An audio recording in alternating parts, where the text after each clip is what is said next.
ಜಾತಿ ಗಣತಿಗೆ ಅರ್ಥವೇ ಇಲ್ಲ. 10 ವರ್ಷ ಆಗಿದೆ. ಕಾಂತರಾಜು ವರದಿ ಸಿದ್ಧ ಮಾಡಿ ಅವರಿಗೆ ಕೊಟ್ಟು ಈಗ 10 ವರ್ಷ ಮುಗಿದಿದೆ. 10 ವರ್ಷದಲ್ಲಿ ಇದೇ ಗ್ರೇಟ್ ಸಿದ್ದರಾಮಯ್ಯ ಕಳೆದ 2 ವರ್ಷ ಇದ್ಯಾವುದೋ ನಿಮ್ಮ ಗ್ಯಾರಂಟಿ ಸ್ಕೀಮಿನಿಂದ ಬಡವರ ಆರ್ಥಿಕ ಶಕ್ತಿಯನ್ನು ವೃದ್ಧಿ ಮಾಡಿಲ್ವೇ? ಇದೆಲ್ಲ ಹೊಸದಾಗಿ ಮತ್ತೆ ಇವತ್ತು ಹೊಸದಾಗಿ ವರದಿಯನ್ನು ಕೊಡಬೇಕಾಗ್ತದೆ. ಕಳೆದ 10 ವರ್ಷದಲ್ಲಿ ಬಹಳ ಡೆವಲಪ್ಮೆಂಟ್ ಆಗಿದೆ. ಕೇವಲ ಜಾತಿ ಮಧ್ಯೆ ಸಂಘರ್ಷ ಉಂಟು ಮಾಡಲಿಕ್ಕೆ ಸಿದ್ದರಾಮಯ್ಯವರು ಇವತ್ತು ಈ ರಾಜ್ಯವನ್ನು ಸರ್ವನಾಶ ಮಾಡಲಿಕ್ಕೆ ಹೊರಟಿದ್ದಾರೆ. ಜಾತಿ ಹೆಸರಿನಲ್ಲಿ ಹೇಳ್ತಾರೆ, ಜಾತ್ಯತೀತ ಅಂತಾರೆ. ಸೆಕ್ಯುಲರ್ ಪಕ್ಷ ನಮ್ಮದು ಅಂತ ಕಾಂಗ್ರೆಸ್ ಹೇಳುತ್ತೆ. ಇವತ್ತು ಈ ರಾಜ್ಯದಲ್ಲಿ ನಡೀತಿರೋದೇನು? ಜಾತಿ ಸಂಘರ್ಷಕ್ಕೆ ಏನೇನು ವೇದಿಕೆ ಸಿದ್ಧ ಮಾಡಬೇಕು ಅದನ್ನು ಈ ಸಿದ್ದರಾಮಯ್ಯವ್ರು ಮಾಡಿ ಕೊಟ್ಟಿದ್ದಾರೆ.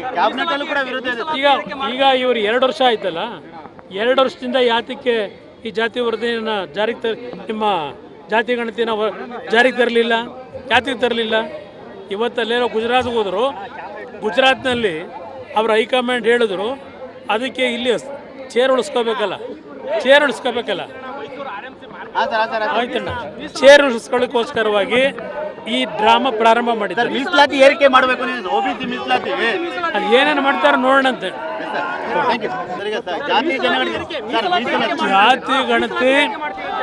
ಜಾತಿ ಗಣತಿಗೆ ಅರ್ಥವೇ ಇಲ್ಲ. 10 ವರ್ಷ ಆಗಿದೆ. ಕಾಂತರಾಜು ವರದಿ ಸಿದ್ಧ ಮಾಡಿ ಅವರಿಗೆ ಕೊಟ್ಟು ಈಗ 10 ವರ್ಷ ಮುಗಿದಿದೆ. 10 ವರ್ಷದಲ್ಲಿ ಇದೇ ಗ್ರೇಟ್ ಸಿದ್ದರಾಮಯ್ಯ ಕಳೆದ 2 ವರ್ಷ ಇದ್ಯಾವುದೋ ನಿಮ್ಮ ಗ್ಯಾರಂಟಿ ಸ್ಕೀಮಿನಿಂದ ಬಡವರ ಆರ್ಥಿಕ ಶಕ್ತಿಯನ್ನು ವೃದ್ಧಿ ಮಾಡಿಲ್ವೇ? ಇದೆಲ್ಲ ಹೊಸದಾಗಿ ಮತ್ತೆ ಇವತ್ತು ಹೊಸದಾಗಿ ವರದಿಯನ್ನು ಕೊಡಬೇಕಾಗ್ತದೆ.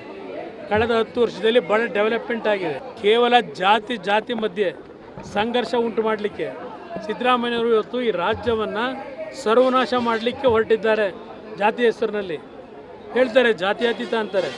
ಸೆಕ್ಯುಲರ್ ಪಕ್ಷ ನಮ್ಮದು ಅಂತ ಕಾಂಗ್ರೆಸ್ ಹೇಳುತ್ತೆ. ಇವತ್ತು ಈ ರಾಜ್ಯದಲ್ಲಿ ನಡೀತಿರೋದೇನು?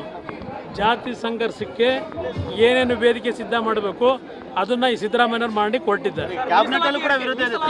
ಈಗ ಇವರು 2 ವರ್ಷ ಆಯ್ತಲ್ಲ, 2 ವರ್ಷದಿಂದ ಯಾತಕ್ಕೆ ಈ ಜಾತಿ ವರದಿಯನ್ನು ಜಾರಿಗೆ ನಿಮ್ಮ ಜಾತಿ ಗಣತಿನ ಜಾರಿಗೆ ತರಲಿಲ್ಲ?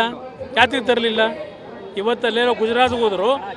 ಗುಜರಾತ್ನಲ್ಲಿ ಅವರ ಹೈಕಮಾಂಡ್ ಹೇಳಿದ್ರು ಅದಕ್ಕೆ ಇಲ್ಲಿ ಚೇರ್ ಉಳಿಸ್ಕೋಬೇಕಲ್ಲ. ಆಯ್ತಣ್ಣ, ಚೇರ್ ಉಳಿಸ್ಕೊಳ್ಳೋಕ್ಕೋಸ್ಕರವಾಗಿ ಈ ಡ್ರಾಮಾ ಪ್ರಾರಂಭ ಮಾಡಿದ್ದಾರೆ. ಮೀಸಲಾತಿ ಏರಿಕೆ ಮಾಡಬೇಕು, OBC ಮೀಸಲಾತಿ ಅದು ಏನೇನು ಮಾಡ್ತಾರೆ ನೋಡೋಣಂತೆ.